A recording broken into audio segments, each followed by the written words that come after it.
In today's video, I'm going to explain to you why our game had to be completely destroyed. And what do I mean by this? Well, our game is completely destructible. You can destroy every single wall, you can destroy every single object, barrel, crate, whatever you want. It can all be blown to bits. And there's a couple of reasons why we implemented this very difficult, very difficult system into our game.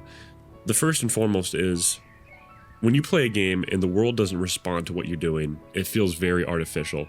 So if I launch a rocket launcher at like a car and all you're going to do is slap a burnt damage texture on the side of it and not have any kind of terrain deformation or any kind of destructibility at all, I personally almost get offended, right? I feel like a child. I feel like I have no agency. I feel like when you were a kid and your mother would push you around to the grocery store in one of those little fake shopping cart cars where the wheels don't actually turn anything.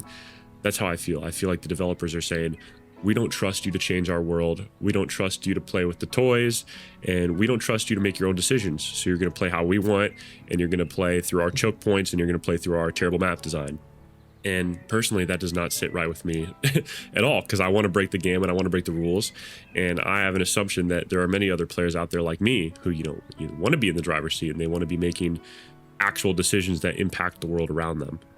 And that's another big part of the destructibility, is that it gives players a lot more creativity in how they can deal with issues in our game. So, for example, when I used to play Warzone a lot, if there was a camper in a rinky-dink house and I call in an airstrike, everybody inside is going to be completely unscathed so long as the door's shut, because that's just the way it is.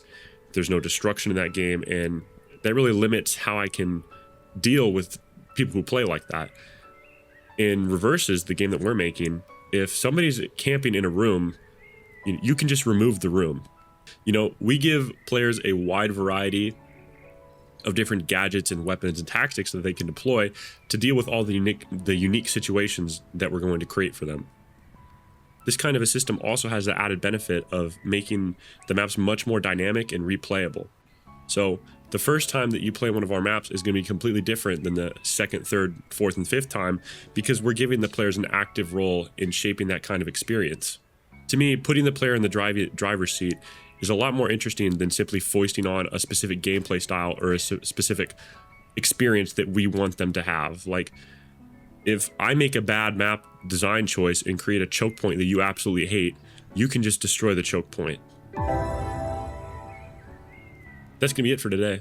If you enjoyed this video, I'm sure you're going to love this one, where I talk about why I chose the absolute worst time to try to become an artist.